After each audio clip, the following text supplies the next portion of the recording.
कानपुर की मशहूर तंबाकू ग्रुप वंशीधर पर आयकर विभाग की बड़ी कार्रवाई तीसरे दिन भी लगातार जारी है। दिल्ली आवास पर आयकर विभाग की टीम तीसरे दिन भी कंपनी के मालिक के मिश्रा से पूछताछ कर रही है। सूत्रों की माने तो अपनी सेहत का हवाला देकर के मिश्रा जिनके घर पर छापेमारी चल रही है वो अधिकारियों के सवाल के जवाब देने से ही बचने की कोशिश में लगे हैं। इधर दूसरे दिन की छापेमारी में आयकर विभाग के अधिकारियों को ग्रुप प्रमुख के मिश्रा के ठिकानों से करोड़ों रुपए की लग्जरी घड़ियां, इसके अलावा करीब 2.5 करोड़ रुपए एक डायमंड स्टडीड घड़ी भी बरामद की गई है।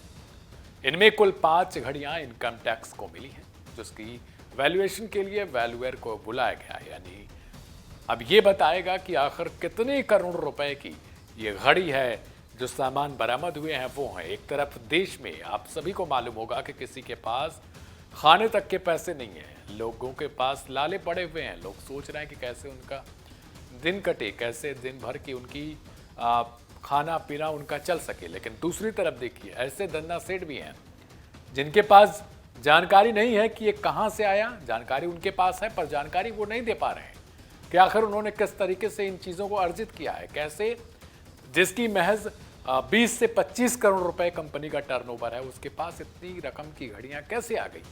ऐसे कुल 5 घड़ियां आयकर विभाग को मिली है। सबसे बड़ी बात यही है जिनकी कीमत करोड़ों में है। हालांकि वैल्यूएशन के बाद ही इसका सही आंकड़ा लग जाएगा। अब इस बात को लेकर अधिकारियों ने सवाल पूछा कि अगर कंपनी का टर्नओवर ही 20 से 25 करोड़ रुपए का है तो फिर करोड़ों जिनकी कीमत है घड़ियों की तकरीबन 60 से 70 करोड़ रुपए फिलहाल शुरुआती जांच में आकी गई है, वो मालिक के पास कहां से आ जाएंगी। आपको बता दें कि वंशीधर टोबैको लिमिटेड कंपनी ने बिना किसी दस्तावेज के बड़े पान मसाला ग्रुप को अपना सारा माल बेचा है। यानी बिना किसी कागजी प्रक्रिया को पूरा किया दूसरी पान मसाला ग्रुप ने भी इस कंपनी से माल ले लिया। अब इधर पान मसाला वंशीधर ग्रुप से लेने वाली कंपनी पर भी आयकर विभाग एक्शन की तैयारी में है, क्योंकि उस कंपनी ने भी नियमों की अनदेखी की है, मानकों को ताक पर रखा है। बिना किसी कागजी कार्रवाई के आखिर कैसे आप किसी के प्रोडक्ट को खरीद सकते हो। यही नहीं बल्कि आईटी की ओर से ग्रुप के मालिक के घर से 4.5 करोड़ रुपए कैश भी बरामद किए गए, साथ ही कई करोड़ रुपए के गहने भी जब्त कर लिए गए हैं।